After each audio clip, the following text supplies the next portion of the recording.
9 दिसंबर 2014 ये वही तारीख था जब विराट कोहली ने पहली बार टेस्ट मैचों में भारत की कमान संभाली थी और पहले ही मैच में विराट ने सभी को ये बता दिया था कि उनकी कप्तानी में ड्रॉ एक आखिरी विकल्प होगा। एडिलेड ओवल में ऑस्ट्रेलिया के खिलाफ 5वें दिन इंडियन टीम 364 रनों के लिए गई। हालांकि भारत ने मुकाबला 48 रन से गंवा दिया था, लेकिन उस दिन हर तरफ विराट की आक्रामक सोच और कभी ना हार मानने की एटीट्यूड की तारीफ सभी ने की थी। उसी दौरे पर MS धोनी ने मेलबोर्न टेस्ट मैचों के कप्तानी के बाद टेस्ट क्रिकेट छोड़ने का ऐलान कर दिया था और फिर सिडनी में सीरीज के आखिरी मुकाबले से किंग कोहली ने खेल के सबसे मुश्किल फॉर्मेट में भारतीय टीम की कमान अपने हाथ में ले ली। हालांकि आखिरी मुकाबला ड्रॉ पर खत्म हुआ और ऑस्ट्रेलियाई टीम ने सीरीज 2-0 से अपने नाम कर लिया, पर उसके बाद जो हुआ उसने विराट और वर्ल्ड क्रिकेट में भारत की तस्वीर बदल के रख दी। 7 साल के अपने कप्तानी के सफर में विराट ने टेस्ट क्रिकेट में एक नया रोमांच पैदा किया। टेस्ट क्रिकेट की कम होती लोकप्रियता को कोहली ने अपने प्रेजेंस से फैंस के अंदर इसे देखने के लिए इंटरेस्ट पैदा कर दिया और टीम इंडिया को इन 7 सालों में फर्श से अर्श तक का सफर तय कराया। तो दोस्तों, इस वीडियो में हम बात करेंगे विराट के टेस्ट कैप्टेंसी के दौरान क्या रही भारत की उपलब्धियां और कैसे विराट ने अपने अंडर भारत को वर्ल्ड क्रिकेट में बनाया दुनिया की सबसे बेहतरीन टीम। ऑस्ट्रेलिया दौरे पर टेस्ट की कप्तानी मिलने के बाद विराट की पहली बड़ी उपलब्धि श्रीलंका के दौरे पर आई। साल 2015 में श्रीलंका दौरे पर गई भारतीय टीम अपना पहला मैच हार गई थी, लेकिन इसके बाद अगले दोनों मुकाबले जीतकर भारत ने 22 सालों में पहली बार श्रीलंका में जाकर टेस्ट सीरीज में जीत दर्ज की और बतौर कप्तान विराट के लिए भी भारत से बाहर ये पहली टेस्ट सीरीज जीत साबित हुई। फिर उसी साल साउथ अफ्रीका को अपने घर पर 3-0 से रौंद कर विराट ने भारतीय टीम को रैंकिंग में नंबर 1 का स्थान दिलाया। अगले साल वेस्टइंडीज में जाकर भी टीम इंडिया ने 4 मैचों की टेस्ट सीरीज में 2-0 से जीत दर्ज की और फिर न्यूजीलैंड को घरेलू सीरीज में 3-0 से व्हाइट वॉश करके भारतीय टीम ने नंबर 1 पर अपनी पकड़ मजबूत कर ली थी। फिर इसके बाद स्टीव स्मिथ की अगुवाई में ऑस्ट्रेलियाई टीम ने भारत का दौरा किया था। ऑस्ट्रेलिया पहला मैच जीतकर सीरीज में 1-0 की बढ़त बना चुकी थी, लेकिन विराट की सेना ने जबरदस्त वापसी करते हुए कंगारुओं को भी 2-1 से हराकर अपनी बादशाहत कायम रखी। इसके अलावा बांग्लादेश के खिलाफ 1 ऑफ टेस्ट में भी भारत ने जीत हासिल की। दोस्तों, ये वही दौरा था जब विराट के बल्ले से डबल 100 की बारिश हो रही थी और उन्होंने 1 नहीं 2 नहीं बल्कि 4 लगातार सीरीज में 4 दोहरे शतक ठोककर इतिहास रच दिया। विराट, डॉन ब्रैडमैन और राहुल द्रविड़ के रिकॉर्ड 3 दोहरे शतक से आगे निकल गए, लेकिन अभी सभी की नजरें भारत के आने वाले विदेशी दौरों पर टिकी हुई थी, क्योंकि सभी ये देखना चाहते थे कि विदेशी दौरे पर टीम इंडिया विराट की अगुवाई में किस तरह का प्रदर्शन करती है। भारतीय टीम 2018 में साउथ अफ्रीका दौरे पर गई, लेकिन 3 मैचों की सीरीज में भारत को 2-1 से हार झेलनी पड़ गई। हालांकि भारत ने जोबर्ग में खेले गए तीसरे मुकाबले में एक मुश्किल विकेट पर शानदार जीत दर्ज की और यही उम्मीद जगाया कि टीम इंडिया विदेशों में भी जाकर मुश्किल हालातों में जाकर जीत सकती है। इसके बाद उसी साल इंग्लैंड दौरे पर भारत को 5 मैचों की टेस्ट सीरीज में 4-1 से हार का सामना करना पड़ा। ये विराट की कैप्टनसी करियर का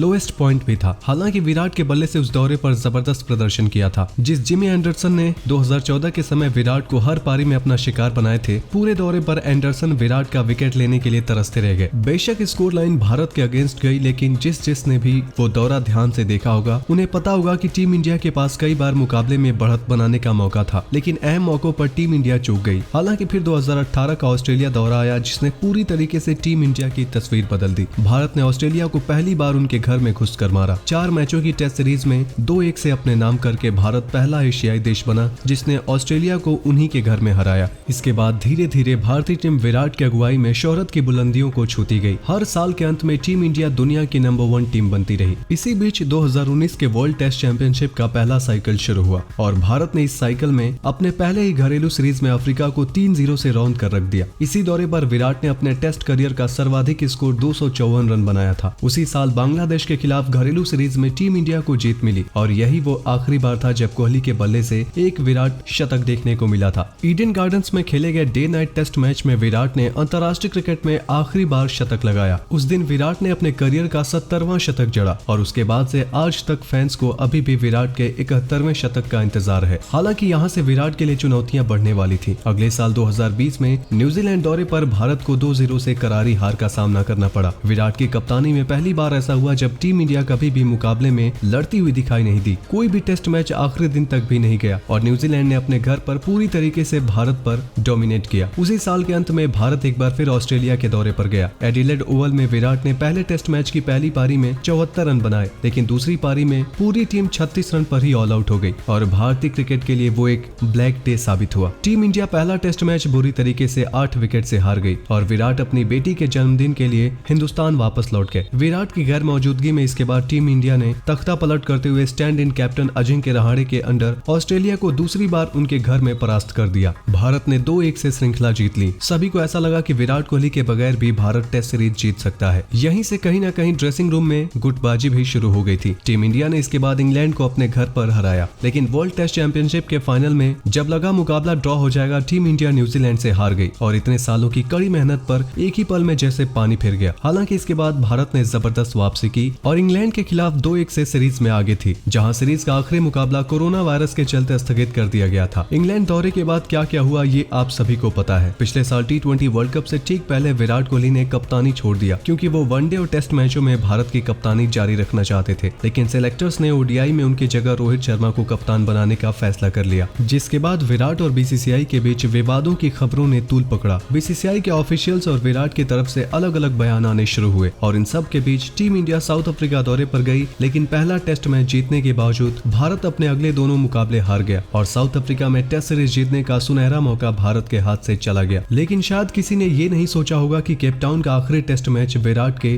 कप्तानी करियर का आखिरी मुकाबला साबित हो जाएगा। सिर्फ एक ट्वीट के जरिए टेस्ट मैचों में भारत के सफल कप्तान ने टेस्ट से भी कप्तानी छोड़ने का फैसला कर लिया और अपने पीछे एक ऐसी लेगेसी छोड़ गए जो किसी भी नए कप्तान के लिए भर पाना मुश्किल होगा। अपने करियर के 60 मैचों में 48 जीत और 58 का विनिंग परसेंटेज ये बताता है कि विराट ने इन 7 सालों में क्या कमाया है। विराट कोहली भारत के सबसे सफल कप्तान के साथ साथ टेस्ट मैचों में दुनिया के चौथे सफल कप्तान भी हैं। उनसे पहले साउथ अफ्रीका के ग्रेम स्मिथ, जिन्होंने सबसे ज्यादा टेस्ट मुकाबलों में अपनी कप्तानी की हुई है, वो इस लिस्ट में 53 जीत के साथ टॉप पर हैं, जबकि उनके बाद रिकी पॉन्टिंग और स्टीव का नाम आता है। इसके अलावा अपनी कप्तानी में 7 डबल हैंडर लगाने वाले विराट दुनिया के इकलौते बल्लेबाज हैं और बतौर कप्तान सबसे कम मैचों में 5000 टेस्ट रन भी किंग कोहली ने अपने नाम किया हुआ है। और इसके अलावा पिछले 5 सालों में विराट ने अपनी अगुवाई में भारत को दुनिया की नंबर 1 टीम बनाने का गौरव प्राप्त करवाया है। लेकिन अब 7 सालों के इस अद्भुत सफर का अंत हो गया है, लेकिन जाते जाते विराट ने भारत को शिखर पर पहुंचा दिया है और अब उनके फैंस यही उम्मीद कर रहे होंगे कि बतौर बल्लेबाज हमें वही पुराने विराट कोहली ग्राउंड पर नजर आएंगे और आगे भी अपनी टीम के लिए 150% कमिटमेंट देकर अपने बल्ले से कई और मुकाबलों में भारत को जीत दिलाएंगे। दोस्तों, आप विराट कोहली की कप्तानी को कैसे रेट करते हैं? अपने जवाब हमें नीचे कमेंट बॉक्स में कमेंट करके जरूर बताइएगा। वीडियो और इन्फॉर्मेशन पसंद आई हो तो इसे लाइक करें, शेयर करें और हमारे YouTube चैनल को जरूर सब्सक्राइब करें।